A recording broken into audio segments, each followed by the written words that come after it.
ভারতরত্ন প্রাক্তন প্রধানমন্ত্রী রাজীব গান্ধীর জন্মদিবসকে সামনে রেখে সারা দেশের সঙ্গে তাল মিলিয়ে রাজ্য মহিলা কংগ্রেস বিশেষ কর্মসূচি গ্রহণ করেছে। তারই অঙ্গ হিসেবে শনিবার বটতলায় অনুষ্ঠিত হয় মহিলা স্বাস্থ্য সংকল্প প্রিয়দর্শিনী উড়ান শীর্ষক কর্মসূচি। এই কর্মসূচির মূল লক্ষ্য ছিল মহিলাদের স্বাস্থ্য সচেতনতা বৃদ্ধি এবং মাসিক স্বাস্থ্যবিধি সম্পর্কে জনসচেতনতা গড়ে তোলা।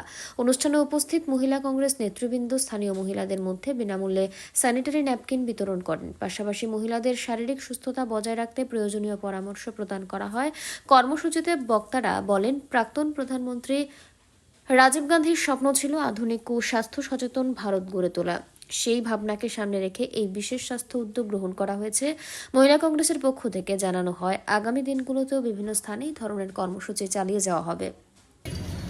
20 অগাস্ট রাজীব গান্ধীর জন্মদিন থেকে সর্বভারতীয় মহিলা কংগ্রেসের পক্ষ থেকে সমস্ত রাজ্যে রাজ্যে এবং জেলায় জেলায় মহিলাদের সুস্বাস্থ্য কামনার্থে নিঃশুল্ক আমাদের যে স্যানিটারি ন্যাপকিন সেটা প্রদান করা হচ্ছে।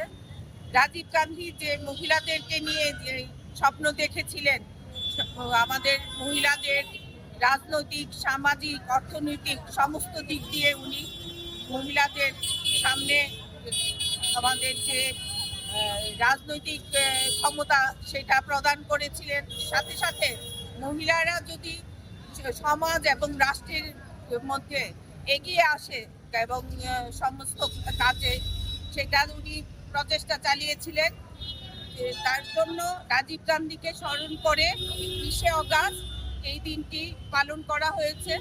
তো তৎসঙ্গে ত্রিপুরা প্রদেশ কংগ্রেসের এবং প্রদেশ মহিলা কংগ্রেসের পক্ষ থেকে এটা করা হচ্ছে সদর জেলা অন্তর্গত যে মহিলা কংগ্রেসের এই প্রোগ্রাম নেওয়া হয়েছে এবং এটা শুধু একটা জেলায় সীমাবদ্ধ থাকেনি। আমাদের ত্রিপুরা রাজ্যের সাংগঠনিক 9টি জেলাতেই এই প্রোগ্রাম একই সঙ্গে পালিত হচ্ছে এবং এর মাধ্যমে মহিলাদের যারা আমরা নিম্নবিত্ত মহিলারা হয়তো পয়সার অভাবে এই জিনিসটা কিনতে পারছেন না, কিন্তু তার জন্য নানান রোগ ব্যাধি হয়। এই কারণে মহিলা কংগ্রেসের পক্ষ থেকে এটা প্রয়াস যে মহিলারা যাতে আগামী দিনে সুস্থভাবে সামাজিক এবং রাজনৈতিক সমস্ত কাজে লিপ্ত হতে পারে, সেটা ছোট্ট প্রয়াস নেওয়া হয়েছে এবং এটা চলবে ক্রমাগতভাবে।